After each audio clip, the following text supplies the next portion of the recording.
It continues in the article. Blue Coat deceptively labeled INFOWARS.com as racist and violent, which would discourage would-be first-time viewers from visiting the site through an unfiltered internet access because they had been led falsely to believe that INFOWARS promotes violence and hate in complete opposition to the libertarian non-aggression principle.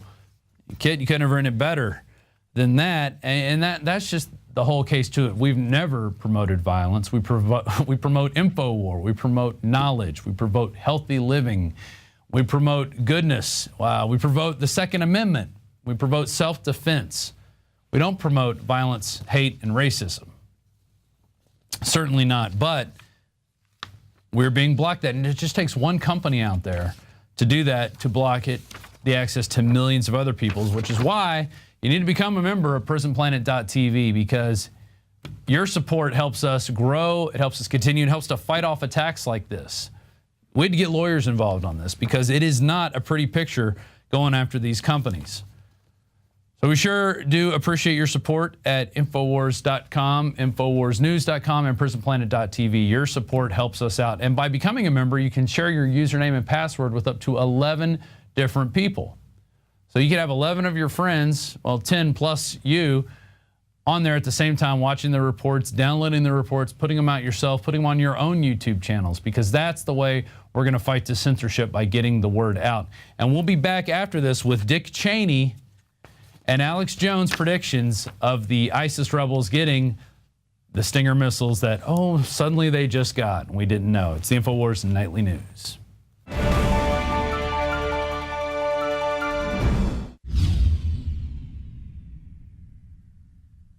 The globalist social engineers are not just targeting us with propaganda. They are manipulating our genetics. We are being targeted at every level by estrogen mimickers that lower our testosterone and other hormones and natural compounds that the body needs. After consulting top doctors, nutritionists, pharmacists, and others, we have developed what I believe is the ultimate non-GMO organic super male vitality formula, sourced from powerful organic herbs and then concentrated for maximum potency. Super Male Vitality was developed to activate your body's own natural processes instead of using synthetic chemicals. Super Male Vitality by InfoWars Life is so powerful that I only take half the recommended dose. For a limited time, we are offering 15% off Super Male Vitality at InfoWarsLife.com to introduce you to this powerful supplement. Visit InfoWarsLife.com today to secure your Super Male Vitality. InfoWarsLife.com.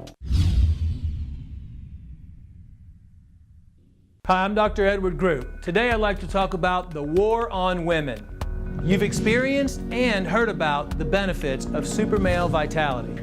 Now, the new formula has arrived. Introducing the new Super Female Vitality. I have specifically designed this formula to help the body naturally regulate itself without the use of artificial hormones. Key ingredients chosen from the highest quality sources. Each of these ingredients works synergistically with the female body in order to maximize overall vitality. You've heard the reviews and the feedback on how the original Super Male Vitality has revitalized relationships. Now, both the man and the woman can have the revitalization in their own bodies with Super Male Vitality and Super Female Vitality. Secure your Super Female Vitality today from our limited stock at InfoWarsLife.com.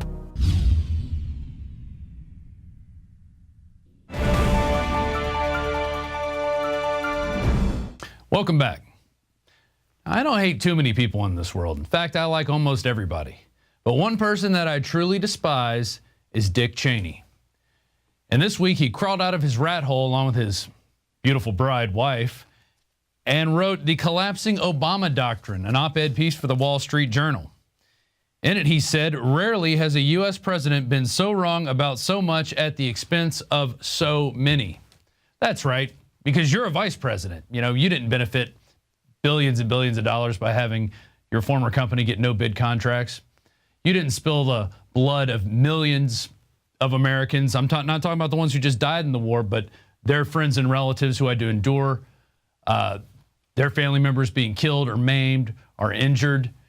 No, you didn't benefit from any of that, did you? Look at him. Oh, what a disgusting creature. He has the gall to get on and talk about anybody in this world.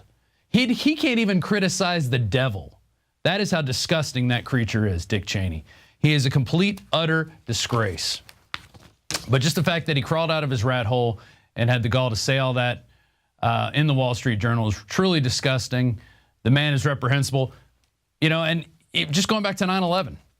First, you have the commission report where he didn't testify in front of a committee about what he knew and when he knew it. He did it secretly in the Oval Office where there were no transcripts being made because there was supposedly secret information. And then you have the testimony of Norman Mineta, who was the Transportation Secretary at the time. He talks about during his hearing how Cheney was giving stand-down orders not to shoot down the plane coming to the Pentagon, and then not to shoot down the plane that later crashed in Shanksville. And when it got down to the plane is 10 miles out, the young man also said to the vice president, "Do the orders still stand?" And the vice president turned and whipped his neck around and said, "Of course the orders still stand. Have you heard anything to the contrary?" The flight that came into the Pentagon. Truly a disgusting piece of work. It was his lies and his scheming that caused all this madness that we've had since 9/11, and even before, if you look at the energy bill and stuff he was pushing with Bush. So it just, you know, crawl back in your rat hole, Cheney. We don't need you to talk about anybody. You don't get to talk about anybody. You are a total failure. You are a disgusting blob creature. Whew. Sorry, got a little overreactionary there, but you know, you got to call it like you see it. Finally, we're going to play an excerpt from today's INFOWARS.com Alex Jones show, where Alex interviews Aaron Klein, WorldNet Daily writer, talking about how the U.S. government set up secret training bases in Jordan, and we're actually training the ISIS terrorists that are now taking over Iraq. Yeah, they were training them at first to take over Syria and overthrow Bashar al-Assad. And now, since they have all the weapons and missiles, they can go anywhere they want. And then after that, we're going to come straight into Alex Jones' predictions, where he predicted that they were going to be given these missiles and that the threat of them shooting down airliners was going to be used to take away our rights. And then it cuts to a piece of Megyn Kelly just 2 days ago talking about, oh my God, they have heat-seeking missiles and they're going to shoot down airliners, and we better worry, we better be afraid. That's what it's all about with the mainstream media. Be afraid, don't empower yourself, crawl in your own rat hole, because there is no escape from the terrorist Al-Qaeda. And with that, that'll be our news of the evening. Glad you could join us. You can reach us here and see us every day, 7 p.m. Central at prisonplanet.tv. Please consider becoming a member if you haven't done so already. And thank you once again for your support. Well, if you want to get to the big picture, first we have the information that ISIS, Islamic State of Iraq and the Levant, which of course is a front pretty much for Al-Qaeda, how they were trained. I actually first reported back in 2012 that the United States, the Americans, were running a training base with Turkey and with some other Arab countries in the Middle East. That it was at a secret base in Jordan to train at the time the rebels, the insurgents that were fighting Bashar al-Assad's regime in Syria. And then actually this has since been confirmed by the UK Guardian, by Der Spiegel, by the also Reuters has confirmed. No, that's right. We had you on at the time. So again, WorldNet Daily, your sources, this was confirmed then, yes. Yeah, so we were running a training base, in other words, for rebels that are highly connected to Al-Qaeda. But at the time, the United States finally admitted that they were giving aid to rebels, but said that they were vetting the rebels, the extremists, let's say, for elements of connections to Al-Qaeda. Well, now I have information that we were training ISIS, not thousands of the ISIS members that are ISIS members that are currently right now gaining major ground in Iraq. We're talking here about dozens, but the larger story actually goes to Benghazi. Actually, this is a story that I'm going to be breaking a little bit later, but I will first reveal it on this radio show. On Sunday, we arrested a guy named Ahmed Abu Khatala, who is a member of Ansar al-Sharia, senior member of Ansar al-Sharia in Libya, wanted for the Benghazi attack.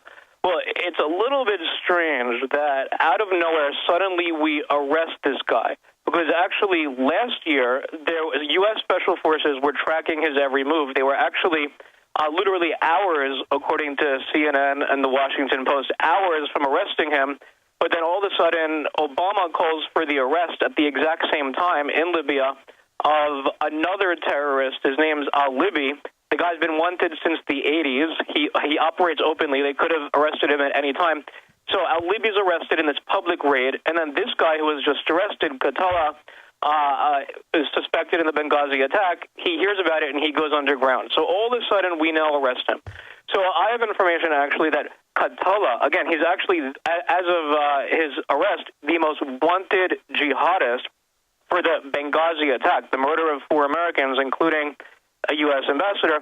Well, my information is that Katala, also, again, the most wanted terrorist in Benghazi for the attack, he was working for a nexus that included the United States, Saudi Arabia, Qatar, Kuwait, the Arab countries. He was working before the Benghazi attack, in other words, for the United States effort to arm the rebels.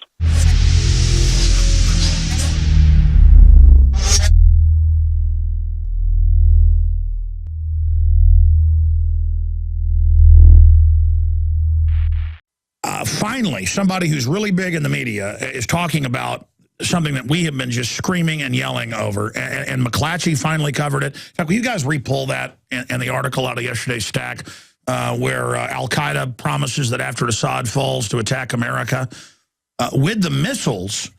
This is all in the British and German and French news. With the missiles our government and NATO gave them. Now, that said, France is leading the warmongering drum to invade, and there's a U.S. aircraft carrier and amphibious landing force right off the coast. This is incredible. And there's U.S. Special Forces, admittedly, for at least 9 months, the 22-month operation against Syria. They're backing up al-Qaeda. But what is Drudge doing? It's up at INFOWARS.com. He sends it out on his @Drudge Twitter. This is a big deal. Drudge chides Obama over hysterical Syria WMD rhetoric.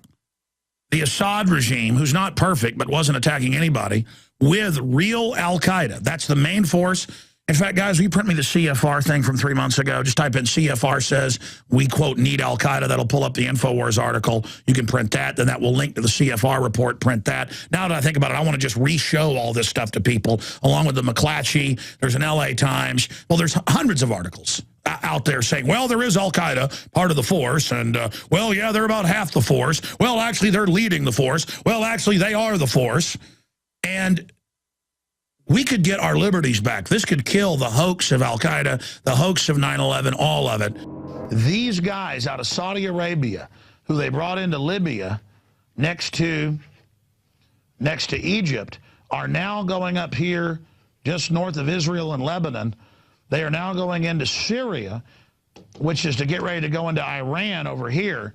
They are openly, with signs on the BBC saying, we're done with Libya, we're going to Syria. They do this, 50,000 at least. They've been given, and here's the key, not 1,000, not 2,000, not 3,000, not 4,000, not 5,000, not 6,000, not 7,000, not 8,000, not 9,000, not 10,000, not 11,000, 20,000 surface-to-air, heat-seeking, and radar-guided SAM missiles. And they are now saying that when this is in the news, this is LA Times, McClatchy, you name it. Our government gave it to them, our banker-run government. You understand how big this is. They are saying that they are going, let me repeat this again, to take over Libya. They did that. Next, we're going to Syria. Now they say we're going to Iran, which is Shiite, the Muslim minority. They're going to go to Iran, and when they're done, they're going to USA. And the feds, which are Federal Reserve bankers, they are absolutely going to arm them to come to America, attack us, and then they're going to take all our liberties in the name of fighting al-Qaeda that they run. The bankers run al-Qaeda to take over Libya, to take over Syria, to take over Iran, to take over Iraq previously, and now al-Qaeda, run by British intelligence for 100 years, is going to attack America.